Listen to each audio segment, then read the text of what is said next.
Thank you, Dr. MacArthur, trustees, faculty, graduates, parents, and other honored guests. I want you to know I'm very thankful for the honor and the privilege of participating in your commencement service tonight.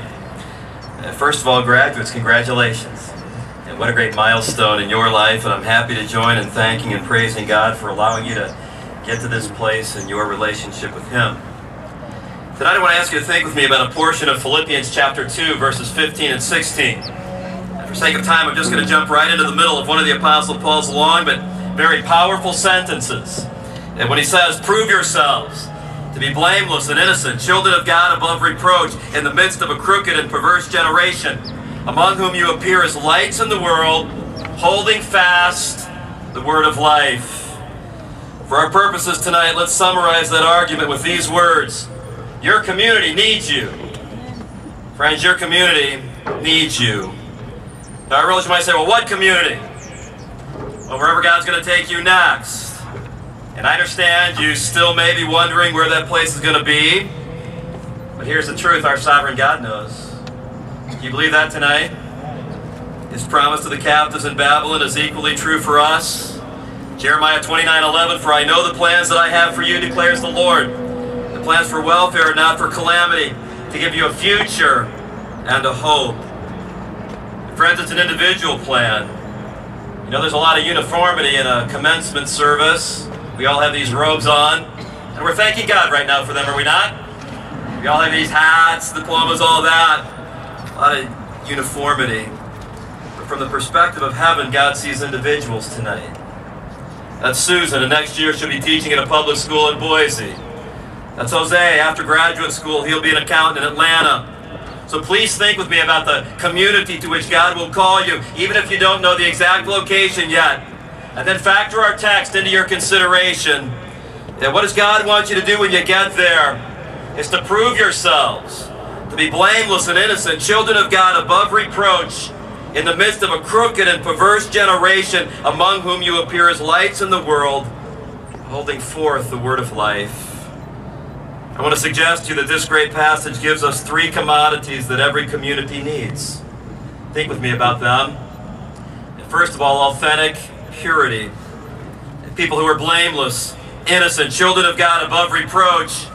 In other words, genuine followers of Christ who have allowed God's sufficient word to change you into the image of His dear Son. Compare that to what will be said at many college graduations in the coming days.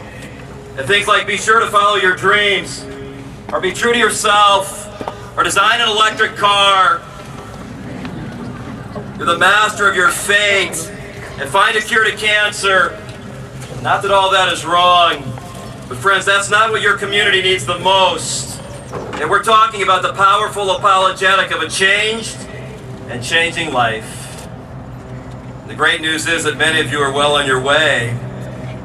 Think about where you were spiritually 4 years ago, or however many years it was when you came here to this school.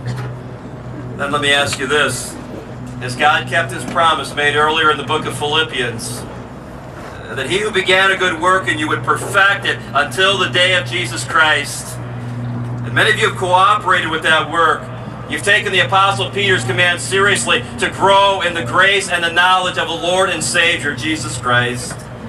You're not the same person you were when you enrolled in this school.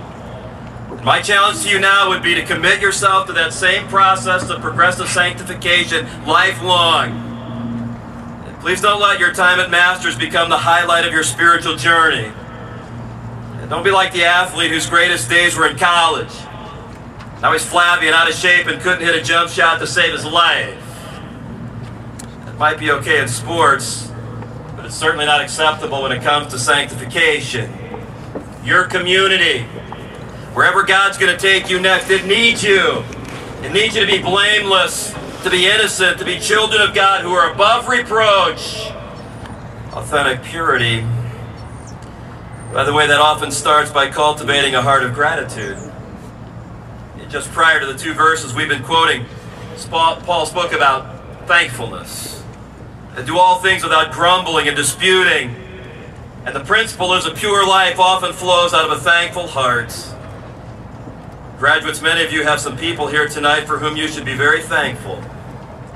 including parents and grandparents and others who have sacrificed greatly so that you could have a Christ-centered education. I'm sure there's also some very special stories here about students with single parents, or adoptive parents, or blended families, perhaps even some with no parents, where special donors stepped up and helped make this possible. And this text would teach us that people who are developing authentic purity have learned how to cultivate a heart of thanksgiving.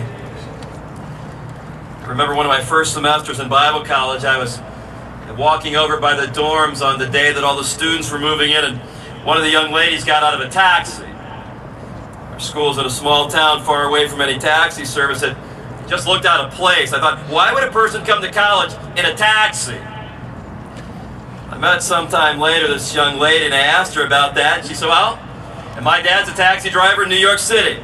That's the only car our family owns. If we go anywhere out of the city, we go in the taxi.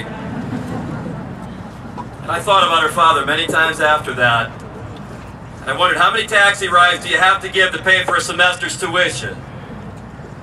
Maybe in New York City it's not very many, I don't know. Friends, think about how many hours have been worked by your parents. How many meetings have been attended, how many cars have been sold, how many deals have been closed, how many houses have been built, how many emails have been sent. Whatever it took to make it possible for you to have a Christian education. And as a father myself, I'm pretty sure I know why that taxi driver did it. Gladly, by the way. And I'm pretty sure I know why most parents, most grandparents and other donors did it as well. It's not first and foremost so you'd be able to get a great job or become famous. It was so that you'd be in the best position to choose to love Christ, to develop authentic purity, that you would be working toward becoming blameless, innocent, children of God above reproach. I hope part of your celebration yet tonight will be to express in very tangible ways your thanksgiving to those who have helped you get to this place. And for those of you who are a little bit dull of hearing, what I'm saying is, after this ceremony, find your mama. You give her the biggest smooch you can possibly conjure up. I'm not talking about some little peck on the cheek. I'm talking about a smooch worthy of the name. Don't say, well, I need to spend time with my girlfriend tonight. No, you don't. You need to spend time with the person who did your dirty laundry for the last 20 years. You can spend time with your girlfriend on your 25th wedding anniversary. And then find your dad. And maybe he needs a smooch too, huh? You can decide how much you'd appreciate that. Not a smooch and at least a pat on the back or a punch in the arm. Whatever communicates to him that your heart is filled with gratitude tonight. My guess is that those parents would say back, especially if they've observed spiritual growth and development in you over the last 4 years, we'd do it all again in a heartbeat. It's like the Apostle John said, I have no greater joy than this, to hear of my children walking in the truth. That's the beauty of authentic purity. The second commodity your community needs is a powerful witness. And this purity or practical holiness is not an end in itself. And God is calling you to live in the midst of a crooked and perverse generation so that you will appear as lights in the world. You can't help but think about Jesus' words in the Sermon on the Mount. Matthew 5:16, let your light so shine before men in such a way that they may see your good works. Glorify your Father who's in heaven. Friend, I hope your future plan isn't just about finding a cushy job, buying a big house or a bunch of cars. I hope one of the things that fires you up the most about the future is the possibility of creatively finding ways to be a bright light in the town where God calls you. Your community needs you to be a powerful witness. And I realize you might say, but the world is so crooked and so perverse. It is. And Paul said as much. That's why James Davison Hunter, a sociology at the University of Virginia, he coined the term culture wars in his book by that same name. But I would encourage you to read a follow-up to that by Michael Horton entitled Beyond Culture Wars, where he posed this question: is America a battlefield or is America a mission field? Like all questions, that one could be pressed